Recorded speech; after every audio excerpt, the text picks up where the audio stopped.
नमस्कार दोस्तों। आज की इस वीडियो में मैं कुछ ऐसी डॉग ब्रीड लेके आया हूं जो वर्ल्ड वाइड काफ़ी ज़्यादा डेंजरस माने जाते हैं और मैं पर्सनली रिकमेंड नहीं करूंगा कि आप उन डॉग को अपने घर में रखें। यदि आप एक फर्स्ट टाइम डॉग ओनर है या फिर आपके पास स्पेस की कमी है, आप डॉग को टाइम नहीं दे सकते, तो कौन सी वो डॉग ब्रीड है उसके बारे में जानते हैं। इस चैनल पे पहली बार आए तो सब्सक्राइब जरूर कर लेना और वीडियो अच्छी लगे तो शेयर जरूर करना। तो हम बात करते हैं उन डॉग के बारे में जो वर्ल्ड वाइड काफ़ी ज़्यादा डेंजरस माने जाते हैं। तो फर्स्ट नंबर पे जो डॉग ब्रीड है, सब लोगों ने समझ लिया होगा कि मैं किस डॉग की बात कर रहा हूँ, वो है पिटबुल। मैं जेन्युइन पिटबुल की बात कर रहा हूँ जिसे APBT यानी अमेरिकन पिटबुल टेरियर कहा जाता है। ये डॉग ब्रीड वर्ल्ड की मोस्ट डेंजरस डॉग ब्रीड में हमेशा से रहा है और वाकई में ये काफ़ी ज़्यादा डेंजरस डॉग ब्रीड है। इसका जो डेवलपमेंट हुआ था वो dog fighting, animal fighting, bull baiting, bear baiting जैसे गेमों के लिए हुआ था। ये पहले के टाइम में एक बाड़े के अंदर भालू से भी लड़ रहे हैं, सांड से भी लड़ रहे हैं, उसके बाद फिर डॉग फाइटिंग में इनको यूज में लेने लगे। तो ये काफ़ी ज़्यादा जो इनकी हिस्ट्री है वो खून खराबे वाली रही है और ये बहुत ज़्यादा डेंजरस है। ये डॉग ब्रीड अगर आप एक फर्स्ट टाइम डॉग ओनर हैं तो मैं रिकमेंड नहीं करूँगा कि आप अपने घर में लाएं, क्योंकि हम कितने केस सुनते रहते हैं कि पिटबुल ने ओनर पे अटैक कर दिया, सोसाइटी में बच्चों पे अटैक कर दिया, और ये वाकई में कर भी सकता है ये। तो इसलिए इन डॉग को आप एक्सपीरियंस हो तभी रखिए और ये बड़े फार्म हाउस या खेतों में या ऐसी जगह रखिए जहाँ पे लोगों का आना जाना थोड़ा कम हो और वाइल्ड एनिमल का खतरा बना रहता हो। उनकी प्रोटेक्शन के लिए, वाइल्ड एनिमल से प्रोटेक्शन के लिए ये डॉग ब्रीड बहुत अच्छी मानी जाती है।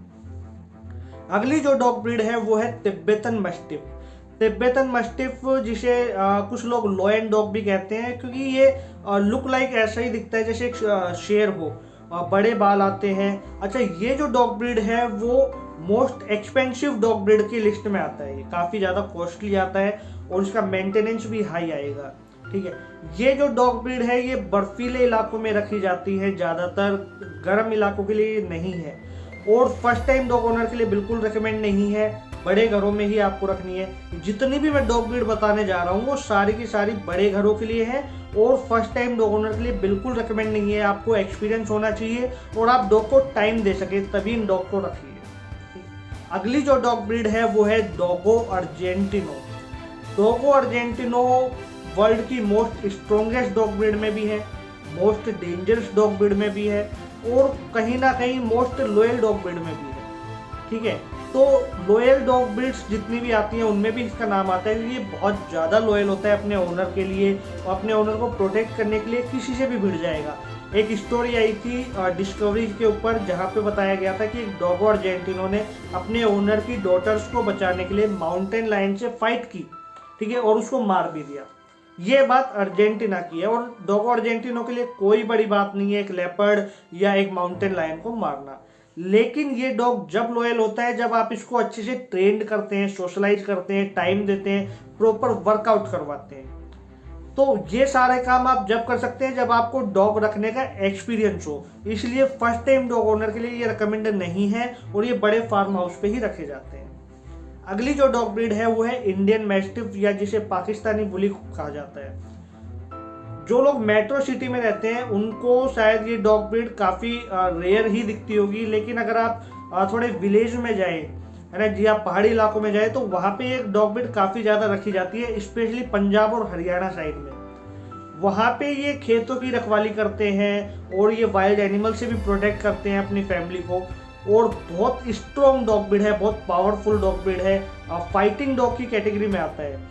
तो ये डॉग ब्रीड भी अगर आप फर्स्ट टाइम डॉग ओनर हैं तो ना रखें तो ज़्यादा अच्छा होगा, क्योंकि ये हर किसी के काबू में नहीं आती। ठीक है, आपने कई बार देखा होगा कि दो दो लोग इसको पकड़ के खड़े होते हैं और इसको जब घुमाने ले जाते हैं तो इसे गले में और चेस्ट के ऊपर 2 पट्टे बांधे जाते हैं और 2 आदमी इसको घुमाने ले जाते हैं, क्योंकि ये इतनी स्ट्रॉन्ग है, इतनी पावरफुल है। इसलिए इस डॉग को फर्स्ट टाइम डॉग ओनर के लिए रिकमेंड नहीं किया जाता और ये रखे बड़े खेतों में ही जाते हैं, बड़े फार्म हाउस पे जाते हैं। ठीक है, अगली जो डॉग ब्रीड है वो है भूटिया कुत्ता या जिसे हिमालयन गद्दी डॉग भी कहा जाता है। ये डॉग ब्रीड तिब्बतन मस्टिफ के कजन भाई जैसे ही लग सकते हैं। इनके बाल थोड़े छोटे आते हैं लेकिन हाइट में ये तिब्बतन मस्टिफ से भी ज़्यादा लंबे आते हैं। ये डॉग ब्रीड भी पहाड़ी इलाकों में रखी जाती है। ज़्यादातर ये डॉग ब्रीड आपको उत्तराखंड या नेपाल साइड में ही मिलेंगी। ठीक है, ये डॉग ब्रीड भी फर्स्ट टाइम डॉग ओनर के लिए रिकमेंड नहीं है। अगर आपका घर ऐसी जगह पे है जहाँ पे आपको वाइल्ड एनिमल का खतरा है या लोगों का आना जाना कम है और आपको एक अच्छा गार्ड डॉग चाहिए तो आप इस डॉग को रख सकते हो, लेकिन आप उस डॉग को टाइम दीजिए। उसको आपको ट्रेनिंग करवानी पड़ेगी, सोशलाइज करवाना पड़ेगा और आप पूरा कंट्रोल में आना चाहिए, तब इस डॉग को रखना, वरना ये काफ़ी ज़्यादा डेंजरस हो सकता है ना। तो ये कुछ ऐसी डॉग ब्रीड थी जो इंडिया के अंदर काफ़ी ज़्यादा पॉपुलर है। और भी काफ़ी डॉग ब्रीड हैं, यदि आपको और डॉग ब्रीड के बारे में भी जानना है तो मुझे कमेंट में ज़रूर बताना। और भी काफ़ी ऐसी डॉग ब्रीड है जो फर्स्ट टाइम डॉग ओनर के लिए रिकमेंड नहीं है और वर्ल्ड में बहुत ज़्यादा डेंजरस माने जाते हैं। अब जो डॉग ब्रीड मैंने आपको बताई है इस वीडियो में, ये वर्ल्ड की मोस्ट डेंजरस डॉग ब्रीड की लिस्ट में आते हैं। और ये डॉग ब्रीड रखने से पहले आपको बहुत ज़्यादा सोचना पड़ेगा कि आपको इस डॉग की नीड है या नहीं है। अगर आपको इन डॉग की नीड नहीं है और आप खाली शो ऑफ करने के लिए रख रहे हैं तो मेरी रिक्वेस्ट यही है कि आप ये डॉग ना रखें।